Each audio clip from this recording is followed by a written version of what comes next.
നവദുർഗ സങ്കല്പം അനുസരിച്ച് നവരാത്രിയുടെ 4-ാമത്തെ ദിവസത്തിൽ ആരാധിക്കേണ്ട ദേവീ സ്വരൂപത്തെ കൂഷ്മാണ്ഡ എന്ന പേരിൽ അറിയപ്പെടുന്നു. സൂര്യദേവന്റെ ലോകത്തിൽ താമസിക്കുന്നവളാണ് കൂഷ്മാണ്ഡ മാത. സൂര്യമണ്ഡല മധ്യത്തിൽ നിലകൊള്ളാൻ കഴിയുന്ന ഒരേ ഒരു ശക്തി കൂടിയാണ് കൂഷ്മാണ്ഡ ദേവി. അതിനാൽ സൂര്യദേവനെ പോലെ തന്നെ തേജസ്സുള്ളവളാണ് ദേവി കൂഷ്മാണ്ഡ. പ്രപഞ്ചത്തെ സൃഷ്ടിച്ച ശക്തിയാണ് ദേവി കൂഷ്മാണ്ഡ. കു, ഉഷ്മം, അണ്ഡം എന്ന 3 പദങ്ങൾ കൂടിച്ചേർന്നാണ് ദേവിയുടെ നാമം ഉത്ഭവിച്ചിരിക്കുന്നത്. കു എന്നാൽ ചെറുത്, ഉഷ്മം എന്നാൽ താപം അഥവാ ഊർജം, അണ്ഡം എന്നാൽ ബ്രഹ്മാണ്ഡം. തന്റെ ശക്തി കൊണ്ട് ഈ ചെറിയ ബ്രഹ്മാണ്ഡത്തെ നിർമ്മിക്കുന്നവളായതിനാൽ ദേവി കൂഷ്മാണ്ഡ എന്നറിയപ്പെടുന്നു. ദേവിയുടെ ഒരു ചെറു പുഞ്ചിരിയിൽ നിന്നും ഈ പ്രപഞ്ചം സൃഷ്ടിക്കപ്പെട്ടു എന്ന് കരുതുന്നു. ദേവിയുടെ പ്രഭയാണ് പ്രപഞ്ചത്തിലെ ഓരോ ജീവജാലങ്ങളിലും തുടിക്കുന്നത് എന്ന് പറയപ്പെടുന്നു. കൂഷ്മാണ്ഡ ദേവി അഷ്ടഭുജയാണ്, അഥവാ ദേവിക്ക് 8 കൈകളാണ് ഉള്ളത്.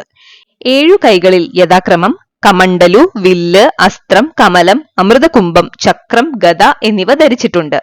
അഷ്ടസിദ്ധികളും നവനിധികളും പ്രദാനം ചെയ്യാൻ കഴിവുള്ള ദിവ്യമാലയാണ് 8-ാം കൈയിൽ ധരിച്ചിട്ടുള്ളത്.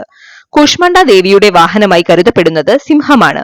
കൂഷ്മാണ്ഡ ദേവിയുടെ ഉപാസകർക്ക് രോഗങ്ങളും ദുഃഖങ്ങളും ഉണ്ടാവില്ല എന്ന് പറയപ്പെടുന്നു.